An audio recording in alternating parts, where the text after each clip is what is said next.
या व्हिडिओ लेसनमध्ये आपण आता शिकणार आहोत ध्वजांक डिव्हिजन किंवा ध्वजांक डिव्हिजनलाच दुसरं नाव आहे ऊर्ध्व तिर्यक डिव्हिजन. एक्सलंट डिव्हिजन मेथड आहे. एक्सलंट. आणि कुठलाही डिवायझर असो तुम्ही डिव्हिजन करू शकता. आन्सर तुम्हाला रिमाइंडर, कॉशंट रिमाइंडर या फॉर्म मध्ये सुद्धा मिळू शकतं आणि डेसिमल नंबरच्या फॉर्म मध्ये सुद्धा आन्सर मिळू शकतं. जितके डेसिमल डिजिट्स तुम्हाला हवे आहेत तितके डेसिमल डिजिट्स तुम्ही लिहू शकता इफ इट इज पॉसिबल. ठीक आहे. तर अतिशय उपयुक्त, सगळ्या विद्यार्थ्यांना यायलाच पाहिजे असं हे डिव्हिजन आहे आणि डिव्हिजनची पूर्ण भीती घालवणारं, डिव्हिजन मध्ये स्किल आणणारं असं हे डिव्हिजन आहे. तर हे डिव्हिजन समजून घेण्यासाठी पहिले आपण एक स्ट्रेट डिव्हिजन समजून घेऊया. बेसिकली स्ट्रेट डिव्हिजन समजून घेणं आणि त्याची थोडी प्रॅक्टिस करणं हे आवश्यक आहे ध्वजांक डिव्हिजन समजून घेण्यासाठी. कारण ध्वजांक डिव्हिजन मध्ये डिव्हिडंडची मांडणी आपण कशी करतो, डिवायझरची मांडणी कशी करतो, कॉशंट कुठे लिहितो, रिमाइंडर कुठे लिहितो, रिमाइंडर लिहिण्यापेक्षा आपण जे डेसिमल डिजिट्स आहेत ते कुठे लिहितो, हे सगळं आपल्याला कळेल स्ट्रेट डिव्हिजनची थोडीफार प्रॅक्टिस केल्यानंतर. बरोबर आहे. तर लक्षात घ्या, पहिले काही उदाहरणं घेतो, त्यानंतर हे डिस्क्रिप्शन वाचूया. ठीक आहे. तर स्ट्रेट डिव्हिजन हे कसं केलं जातं? स्ट्रेट डिव्हिजन म्हणजे ज्याला मराठीमध्ये आपण सरळ सरळ भागाकार करणं असं म्हणतो. तर पहा, एक उदाहरण आहे. 296 डिवायडेड बाय 8. 296 डिवायडेड बाय 8 म्हणजे 296 भागिला 8. हे आपण कसं करतो? नेहमीच्या पद्धतीने आपण कसं करतो? या पद्धतीने. म्हणजे हा जो 296 आहे डिव्हिडंड आहे ते इथे लिहितो. तर 2 ला पहिले 8 ने भाग देतो, जात नाही म्हणून इथे 0 लिहितो. बरोबर आहे. किंवा असं न करता हा जो दुसरा डिजिट आहे 9 हा या 2 ला जॉईन करतो म्हणजे 29 कन्सिडर करतो. त्यानंतर 8 4 जा 32, 8 3 जा 24 म्हणजे 8 3 जा 24. बरोबर. त्यानंतर मायनस करतो, त्यानंतर 5 आणि हा जो 6 आहे हा खाली आणतो, या 5 सोबत लिहितो म्हणजे 56. 56 ला पुन्हा डिवाइड करतो. 8 7 जा 56, 8 7 जा 56 आणि उत्तर आलंय 0. अशा पद्धतीने आपण आपलं रेग्युलर डिव्हिजन करतो. आता हेही डिव्हिजन करण्याची पद्धत काही फार वेगळी नाही आहे, पण मांडणी थोडी वेगळी आहे. पहा, 2 9 6 आणि 8 इथे, मध्ये एक उभी रेषा, खाली आडवी रेषा. बरोबर. आणि डिव्हिजन आपण आता सुरू करतो. पहा, लक्षात घ्या मांडणी कशी आहे, स्टाईल कुठली आहे नेमकी. स्ट्रेट डिव्हिजन आपण का शिकतो आहे किंवा स्ट्रेट डिव्हिजनची आपण प्रॅक्टिस का करतोय? ध्वजांक डिव्हिजनची प्रॅक्टिस व्हावी, पूर्व तयारी व्हावी यासाठी. ओके. तर पहिला डिजिट कुठला आहे? 2. 2 ला पहिली स्टेप ही आहे की 2 ला या 8 नी डिवाइड करा. 2 ला 8 नी डिवाइड करा.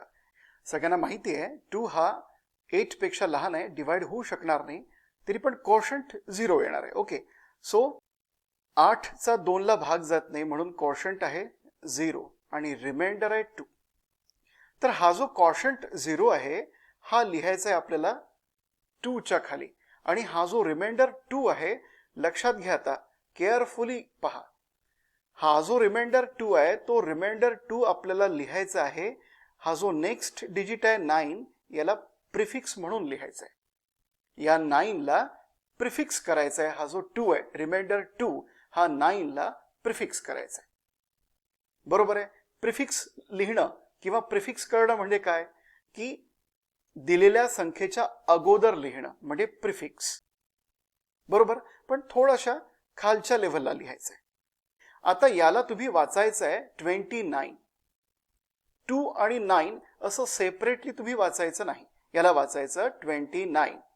म्हणजे आता हा नवीन डिव्हिडंड कुठला आपला? नवीन नंबर डिव्हिडंड मधला कुठला? 29. बरोबर. आता या 29 ला डिवाइड करा. 29 डिवायडेड बाय 8 किती येतात? कॉशंट. लक्षात घ्या मित्रांनो, अतिशय महत्वाची सूचना, जसं जसं आपण या कोर्समध्ये पुढे जातो आहे तसं तसं कॅल्क्युलेशन्स हे आणखीन अधिकाधिक मेंटल होत चाललेले आहेत. म्हणजे जास्तीत जास्त कॅल्क्युलेशन्स तुम्हाला मेंटली करायचे आहेत. तुम्हाला एखाद्या वेळेला एखादी गोष्ट कळली नाही तर ताबडतोब व्हिडिओ पॉज करा आणि ती गोष्ट या रेग्युलर मेथडनी, या आपल्या नेहमीच्या मेथडनी करून पाहत चला. ठीक आहे, ओके. तर आता 29 डिवायडेड बाय 8 काय येणार आहे? 8 3 जा 24 म्हणजे कॉशंट किती आलेला आहे? 3 आणि रिमाइंडर किती आलेला आहे? 29 मधून 24 सबट्रॅक्ट करा, रिमाइंडर आहे 5. करून पहा. 29 लिहा, 8 नी डिवाइड करा आणि कॉशंट किती येतो आणि रिमाइंडर किती येतो हे चेक करून पहा आणि आपल्या या उत्तरासोबत त्याला टॅली करा. ठीक आहे, या गोष्टीची खूप प्रॅक्टिस करा. ओके, सो कॉशंट आहे 3 आणि रिमाइंडर आहे 5. कॉशंट आहे 3 आणि रिमाइंडर आहे 5.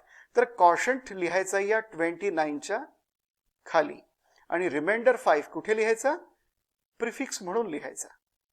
कशाला प्रिफिक्स म्हणून लिहायचा? जो नेक्स्ट डिजिट आहे त्याला प्रिफिक्स म्हणून लिहायचा. बरोबर आहे. हा जो रिमाइंडर 5 आहे तो डिव्हिडंड मधल्या पुढल्या डिजिटला प्रिफिक्स म्हणून लिहायचा आहे आणि मात्र प्रिफिक्स लिहत असताना थोडशा अशा खालच्या लेव्हलला लिहायचं आहे. एकदम इथे लिहायचं नाही, थोडासा खालच्या लेव्हलला लिहायचा. आणि याला वाचायचं कसं आता? 56, एकच नंबर 56. ओके, आणि हा झाला आपला पुढला डिव्हिडंड. हा झाला आपला पुढला डिव्हिडंड मधला नंबर ज्याला आपल्याला डिवाइड करायचा आहे. ठीक आहे, आता स्टेप नंबर 3. स्टेप नंबर 3 काय? 56 डिवायडेड बाय 8 किती येतात? कॉशंट किती आहे? 8 7 जा 56. करून पहा. 8 7 जा 56. आता 56 मायनस 56 किती? Remainder is equal to 0. म्हणून कॉशंट 7 लिहायचा आहे 56च्या खाली, एक्झॅक्टली खाली. आणि रिमाइंडर, आता लक्षात घ्या इथे रिमाइंडर 0 लिहिण्याची आवश्यकता नाही, कारण रिमाइंडर 0 कुठे लिहिला असता? मी इथे आणखीन एक 0 वाढवला असता आणि त्याला प्रिफिक्स म्हणून मी रिमाइंडर लिहिला असता. पण याची काही आवश्यकता नाही आहे, कारण रिमाइंडर 0 आहे. याचाच अर्थ भाग पूर्ण गेलेला आहे, म्हणजे परफेक्टली डिवाइड झालेला आहे हा. आणि म्हणून पुढे एक 0 वाढवण्याची आवश्यकता नाही आहे. म्हणून आपलं डिव्हिजन इथे संपलेलं आहे. आपलं डिव्हिजन इथे संपलेलं आहे. याचा अर्थ असा की दिलेला जो नंबर आहे, दिलेला जो डिव्हिडंड आहे त्याला 8 नी पूर्ण भाग जातो.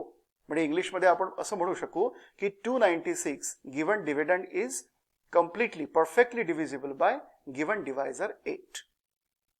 बरोबर. तर याला म्हणतात स्ट्रेट डिव्हिजन. आपण या गोष्टी अगदी स्ट्रेट करू शकतो किंवा हे असंही करण्याची आवश्यकता नाही. तसं पाहतो म्हटलं तर असंही करण्याची आवश्यकता नाही. 296 लिहिलं डिवायडेड बाय 8. बरोबर. तुम्ही एकाच लाईन मध्ये आन्सर लिहू शकता, मात्र याला तुमची तयारी छान असायला हवी. ठीक आहे, चला तर मग स्ट्रेट डिव्हिजन सुरू. 2 छोटा आहे म्हणून नेक्स्ट डिजिट या 2 ला जॉईन करा. किती झाले? 29. 29 डिवायडेड बाय 8 किती? 3. मग रिमाइंडर किती आलेला आहे? रिमाइंडर किती आलेला आहे? 8 3 जा 24. 29 मायनस 24 5. जो 5 आहे तो इथे प्रिफिक्स म्हणून लिहायचा आहे नेक्स्ट डिजिटला. म्हणजे आता पुढला डिव्हिडंड कुठला आहे? 56. 56 ला पुन्हा 8 नी डिवाइड करा. 8 7 जा 56. रिमाइंडर 0 आलेला आहे. ठीक आहे, अशा पद्धतीने तुम्ही एका सिंगल लाईन मध्ये, एकाच लाईन मध्ये तुम्ही डिवाइड करू शकता. ही ब्युटी आहे, लक्षात घ्या. कॅल्क्युलेशन फास्ट करण्याची ही ट्रिक आहे, ही टेक्निक आहे. तुमचं कॅल्क्युलेशन आणखीन फास्ट कसं होईल, तुमचं कॅल्क्युलेशन अधिकाधिक फास्ट, वेगवान कसं होईल, स्पीडी कसं होईल, याकडे लक्ष द्या. स्ट्रेट डिव्हिजन यासाठी तुम्हाला खूप मदत करेल, खूप उपयुक्त ठरेल. बरोबर. दुसरं एखादं उदाहरण घेऊया आपण. Second example. 321 divided by 2. Okay, 321 भागिला 2. तर लिहून घ्या 3 2 1 आणि एक उभी रेष काढा सेपरेट करायला, 2 आणि डिवायझर आणि डिव्हिडंड सेपरेट करायला. ओके. आता भागाकाराला सुरुवात करा, डिव्हिजनला सुरुवात करा. लेफ्ट मोस्ट डिजिट काय आहे? 3. 3 ला तुम्ही डिवाइड करा 2 ने. 3 डिवायडेड बाय 2. कॉशंट किती येतो? 2 1 जा 2 आणि रिमाइंडर किती येतो? 3 मायनस 2 इज 1. मग या व्हॅल्यूज लिहा. 3च्या खाली कॉशंट डिजिट जो असतो ज्याला आपण डिवाइड केलं एक्झॅक्टली त्याच्या खाली लिहायचा. आणि रिमाइंडर कुठे लिहायचा लक्षात घ्या, प्रिफिक्स म्हणून लिहायचा. रिमाइंडर ॲज ए प्रिफिक्स लिहायचा. प्रिफिक्स हा शब्द लक्षात ठेवा. प्रिफिक्स, प्री म्हणजे पूर्वी, अगोदर. ठीक आहे ना. जो पुढला डिजिट असतो त्याच्या अगोदर तो फिक्स करायचा म्हणजे प्रिफिक्स करायचा. रिमाइंडर 1 ॲज ए प्रिफिक्स लिहायचा. ठीक आहे. म्हणजे पुढला जो डिजिट असतो त्याच्या अगोदर लिहायचा, थोडासा खाली लिहायचा. आता याला वाचायचं कसं? सेपरेटली 1 and 2 असं वाचायचं नाही. याला वाचायचं 12 म्हणजे 12. How will you read this? 12 as 12 and not as 1 and 2 separately. हा एकच नंबर म्हणून याला ट्रीट करा. बरोबर? ओके. पुढली स्टेप. आता पुढला नंबर काय आहे डिव्हिडंड मधला? 12. 12 डिवायडेड बाय 2. हा काय येणार क्वोशंट आपला? 2 6 12. बरोबर? 2 6 12. आणि रिमाइंडर किती आहे मग आता? 12 मायनस 12 रिमाइंडर 0. ठीक आहे ना. तर 6 जो क्वोशंट आहे तो ज्या नंबरला आपण डिवाइड केलं एक्झॅक्टली त्याच्या खाली लिहायचा. आणि रिमाइंडर 0 कुठे लिहायचा? ॲज ए प्रिफिक्स. ॲज ए प्रिफिक्स कुठे किंवा कोणाला प्रिफिक्स म्हणून लिहायचा? हा जो नेक्स्ट डिजिट आहे, ज्या डिजिटवरती या अगोदरच्या स्टेपमध्ये तुम्ही काम केलं त्याच्या जो पुढला डिजिट आहे, समोरचा डिजिट आहे, त्या डिजिटला प्रिफिक्स म्हणून लिहायचा. या स्टेप मधला जो रिमाइंडर आहे तो पुढल्या डिजिटला प्रिफिक्स म्हणून लिहायचा. आणि याला आता वाचायचं कसं? 1 म्हणून, कारण 0 1 याचा अर्थ 1च होतो. सेपरेटली 0 and 1 असं वाचायचं नाही. हा 1 आहे. ठीक आहे. आता 1 आहे आपला पुढला नंबर ज्याला आपल्याला डिवाइड करायचं आहे. तर मग 1 डिवायडेड बाय 2 किती येतं? 1 हा छोटा आहे म्हणून क्वोशंट काय येणार? 0. आणि रिमाइंडर किती येणार? 1 मायनस 0 1. करून पहा. बऱ्याच विद्यार्थ्यांना यामध्ये कन्फ्युजन असतं, प्रॉपरली कळत नाही. उदाहरण मीच एक वेळा मीच करून दाखवतो. पहा, 2 आणि 1 भाग जातो का? नाही. म्हणून 0चा भाग जातो. भाग जातो का? डिवाइड होतो का? नाही. म्हणून इथे 0. आता 0 into 2 0 मायनस करा 1. म्हणजे रिमाइंडर किती? 1. आणि क्वोशंट किती? 0. बरोबर आहे. म्हणून आपण क्वोशंट इज इक्वल टू 0 आणि रिमाइंडर इज इक्वल टू 1 असं लिहिलेलं आहे. तर क्वोशंट 0 ज्या नंबरला आपण डिवाइड केलं त्या नंबरच्या खाली लिहा. बरोबर. आणि आता रिमाइंडर 1 कुठे लिहायचा? रिमाइंडर 1 कुठे लिहायचा? रिमाइंडर 1 लिहायचा हा जो लास्ट डिजिट 1 आहे त्या पुढे 1 0 आणखीन वाढवायचा. 1 0 आणखीन वाढवायचा. आता हा झालेला आहे नेक्स्ट डिजिट, पुढला डिजिट झालेला आहे. आणि आता या पुढल्या डिजिटला हा जो रिमाइंडर आहे प्रिफिक्स म्हणून लिहायचा. आता याला कसं वाचणार तुम्ही? 1 आणि 0 असं वाचायचं नाही. याला कसं वाचायचं? 10. एकच नंबर 1 and 0 असं नाही, याला 10 म्हणून वाचायचं. पण लक्षात घ्या 1 0 आपल्याला वाढवावा लागलेला आहे. म्हणून आता याला डिवाइड करून जो क्वोशंट राहणार आहे तो डेसिमल पार्ट राहणार. म्हणून इथे आपल्याला डेसिमल पॉइंट द्यायचा आहे. आता या पुढे जे डिव्हिजनचं उत्तर राहणार आहे, या पुढे जो क्वोशंट मधला पार्ट राहणार आहे तो डेसिमल पार्ट राहणार आहे. ठीक आहे. चला मग 4th स्टेप मध्ये काय करायचं आहे? हा जो 10 आहे या 10 ला डिवायझर 2 ने डिवाइड करा. क्वोशंट किती येतो? 2 5 10 म्हणजे क्वोशंट 5 आहे. आणि रिमाइंडर किती? 10 मायनस 10 0. म्हणजे क्वोशंट किती आहे? 5 आणि रिमाइंडर आहे 0. आता लक्षात घ्या डिव्हिजन कुठे थांबवायचं ही सुद्धा एक आर्ट आहे. हे जे स्ट्रेट डिव्हिजन किंवा ध्वजांक डिव्हिजन आहे आपण आता कुठे थांबलं पाहिजे हे सुद्धा लक्षात येणं फार महत्वाचं आहे. लक्षात घ्या रिमाइंडर 0 आलेला आहे. तुम्हाला रिमाइंडर 0 जर का प्रिफिक्स म्हणून लिहायचा असेल तर तुम्हाला आणखीन एक डिजिट वाढवावा लागेल आणि त्याला हा जो 0 आहे तो प्रिफिक्स म्हणून लिहावा लागेल. पण याचा उपयोग काहीही नाही, कारण पुन्हा 0 0 0 0 येत राहणार. कारण या 0ला तुम्ही 2 ने डिवाइड केलं तर कॉशंट 0 येणार, कॉशंट 0 आणि रिमाइंडर 0 येणार. पुन्हा तुम्ही एक 0 एक डिव्हिडंड मधला डिजिट म्हणून वाढवाल, त्याला 0 प्रिफिक्स म्हणून लिहाल, पुन्हा 0 0 येणार. त्यामुळे आपण इथे डिक्लेअर करू की इथे डिव्हिजन संपलेलं आहे, इथे डिव्हिजन संपलेलं आहे. आणि उत्तर काय आहे आपलं? उत्तर आहे 160.5. हे उत्तर आहे. इतकं सोपं आहे मित्रांनो. या स्टेप्स लिहून घ्या. लक्षात घ्या, अतिशय महत्वाचा भाग असा की या स्टेप्स ज्या 1 2 3 4 या स्टेप्स लिहून घेणं महत्वाचं आहे. कारण हा जो कोर्स आहे हा 8वी 9वी 10वी म्हणजे 8th 9th आणि 10th हे तिन्ही वर्गांचे स्टुडंट्स वापरतील. 10th मधल्या स्टुडंटला 9th मधल्या स्टुडंटला या गोष्टी एका झटक्यात लक्षात येतील, पण 8th मधल्या मुलाला कदाचित थोडासा वेळ लागेल. त्यालाही लक्षात येणार पण थोडासा वेळ लागेल. म्हणून सगळ्यांनी या स्टेप्स लिहून घ्यायचे. अतिशय प्रभावी, अतिशय इफेक्टिव्ह, अतिशय एलिगंट असं हे डिव्हिजन आहे. पुन्हा आपण तिसरं उदाहरण घेऊया.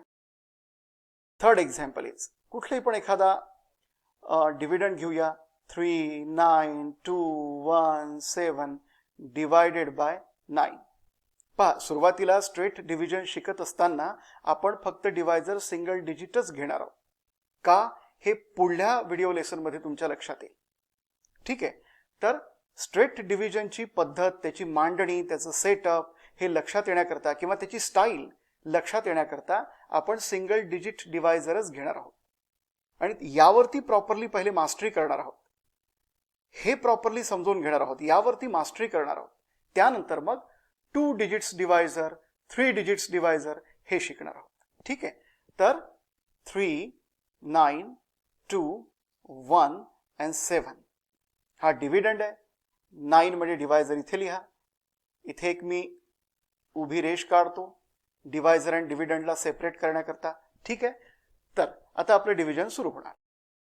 पहिली स्टेप काय आहे? पहिली स्टेप 3 डिवायडेड बाय 9. पण लक्षात घ्या 3 हा छोटा आहे त्यामुळे डिवाइड होऊ शकत नाही. म्हणून एक काम करूया, आपण 9 ला जॉईन करूया 3 सोबत. आता झाले 39. लक्षात घ्या तसंही आपल्याला तेच करायचंय.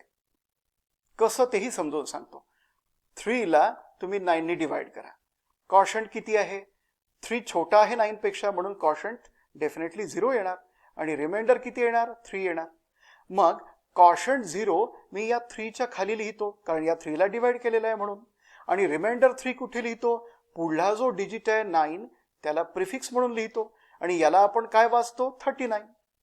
म्हणजे शेवटी तेच झालं.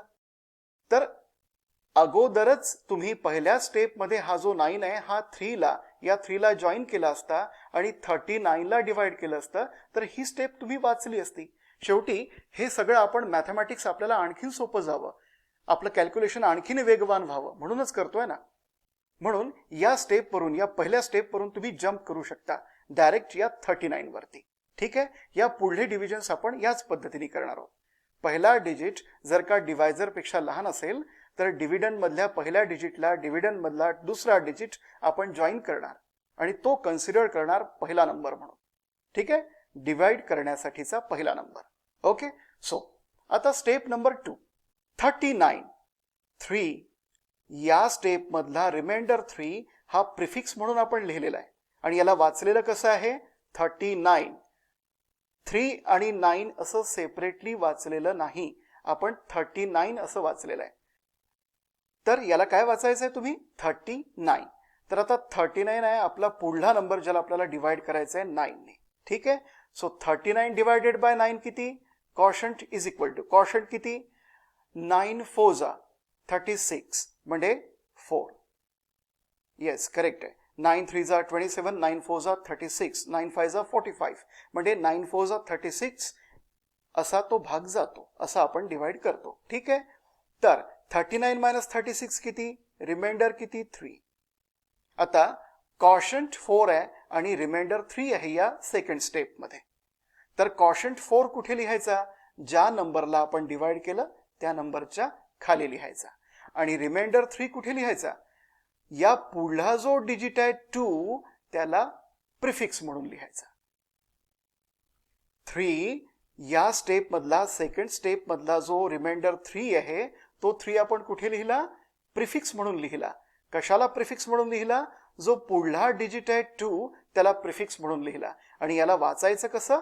32 असं वाचायचं. कसं वाचणार? 32. ओके, या 32 ला आता आपल्याला डिवाइड करायचं आहे. सो स्टेप नंबर 3 काय आहे? 32 ला तुम्ही 9 नी डिवाइड करायचं आहे. काय आहे कोशंट? कोशंट काय येणार आहे? 9 3s are 27, 9 4s are 36. म्हणजे 3 हा भाग जाणार आहे. 3 कोशंट इज इक्वल टू 3. बरोबर? 9 3s are 27. लक्षात घ्या, mental calculation, oral calculation, oral calculation करायचे आहेत. म्हणून तुम्हाला 30 पर्यंत मल्टिप्लिकेशन टेबल हे पाठ असायलाच हवे. 30 पर्यंतच्या नंबर्सचे स्क्वेअर्स हे पाठ असायलाच हवे. 30 पर्यंतच्या नंबर्सचे क्यूब्स हे सुद्धा पाठ असायला हवे. हे फार आवश्यक आहे. मेंटल कॅल्क्युलेशन, स्पीडी कॅल्क्युलेशन जर का तुम्हाला करायचं असेल तर हे माहिती असणं फार इम्पॉर्टंट आहे. ठीक आहे, तर कोशंट किती आहे? 3. 9 3s are 27 आणि 32 मायनस 27 किती? 5. रिमाइंडर काय आलेला आहे? 5. तर आता हा कोशंट 3 कुठे लिहायचा? कोशंट 3 ज्या नंबरला आपण डिवाइड केलेला आहे त्या नंबरच्या खाली लिहायचा या आन्सर लाईन मध्ये. ठीक आहे, आणि रिमाइंडर 5 कुठे लिहायचं आहे? रिमाइंडर 5 लिहायचं आहे ॲज ए प्रिफिक्स. ॲज ए प्रिफिक्स कशाला? पुढल्या डिजिटला, डिव्हिडंड मधल्या पुढल्या डिजिटला ॲज ए प्रिफिक्स लिहायचं आहे. बरोबर? आता स्टेप नंबर 4. स्टेप नंबर 4, 51 हा पुढला नंबर आहे ज्याला आपल्याला डिवाइड करायचा आहे. लक्षात घ्या, 51 प्रिफिक्स म्हणून लिहिल्यानंतर हा नंबर झालेला आहे 51. वाचायचा आहे याला 51 म्हणून. तर 51 हा नंबर आहे पुढला ज्याला आपल्याला डिवाइड करायचा आहे. तर 51 डिवायडेड बाय 9. ठीक आहे, मग कोशंट किती येणार? 51 डिवायडेड बाय 9. 9 5 जा 45, 9 6 जा 54, म्हणजे 9 5 जा 45. ठीक आहे, आणि रिमाइंडर किती? 9 5 जा 45. 51 मायनस 45 किती? 6. लक्षात घ्या, हे सगळे सबट्रॅक्शन्स, हे सगळे मल्टिप्लिकेशन्स हे ओरली झाले पाहिजे, मेंटली झाले पाहिजे, मनातल्या मनात झाले पाहिजे, तोंडी झाले पाहिजे. बरोबर? ओके, मग आता या स्टेप मध्ये कोशंट काय आलेलं आहे? 5. 51 खाली 5 लिहा, कारण 51 ला डिवाइड केलं तेव्हा आपल्याला 5 मिळालेला आहे. म्हणून 51 खाली 5 लिहा. Quotient digit 5 to be written below 51. आणि रिमाइंडर कुठे लिहायचं आहे? रिमाइंडर 6 कुठे लिहायचं आहे? ॲज ए प्रिफिक्स. ॲज ए प्रिफिक्स. कशाला प्रिफिक्स म्हणून लिहायचं आहे? पुढल्या डिजिटला प्रिफिक्स म्हणून लिहायचं आहे. आणि आता याला वाचायचं कसं आहे? 67 म्हणून वाचायचं आहे. 6 and 7 असं सेपरेटली वाचायचं नाही, 67 म्हणून वाचायचं आहे. बरोबर आहे? ओके, आता 5th स्टेप काय आहे? हा जो 67 आहे हा हे नंबर ज्याला आपल्याला डिवाइड करायचा आहे तो 67 डिवायडेड बाय 9 गिव्स कोशंट काय आहे? 9 7 जा 9 7 जा किती? 9 7 जा 9 7 63, 9 7 जा 63, म्हणजे कोशंट आहे 7 आणि रिमाइंडर किती आहे? 67 मायनस 63 4. रिमाइंडर आहे 4. बरोबर? तर कोशंट कुठे लिहायचा? 67 खाली लिहायचा आन्सर लाईन मध्ये. आणि रिमाइंडर कुठे लिहायचा? इथे तर सगळे डिजिट्स संपले आणि भाग पूर्ण गेलेला नाही, म्हणजे कम्प्लिटली डिवाइड झालं नाही. म्हणून एक तर गोष्ट पक्की आहे की आपल्या आन्सर मध्ये डेसिमल पार्ट पण असणार आहे. आपल्या या आन्सर मध्ये डेसिमल पार्ट पण असणार आहे.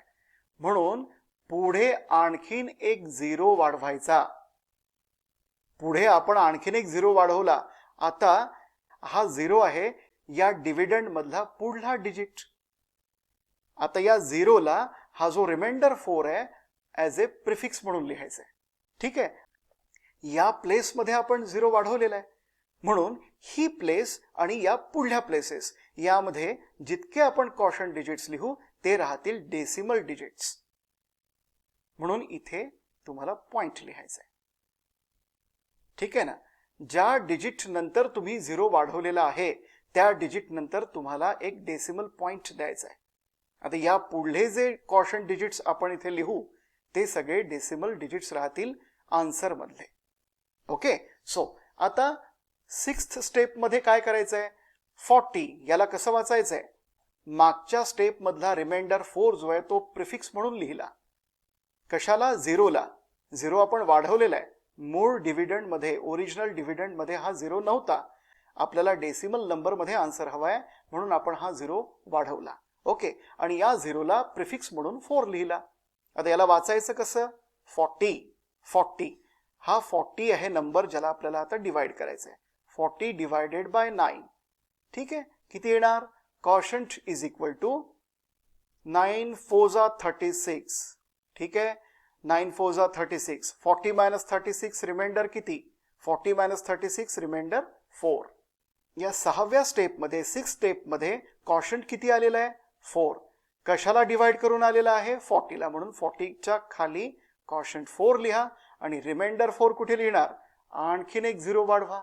आपल्याला आणखीन आहे भूक, कारण आपल्याला आणखीन डेसिमल डिजिट्स हवे आहेत.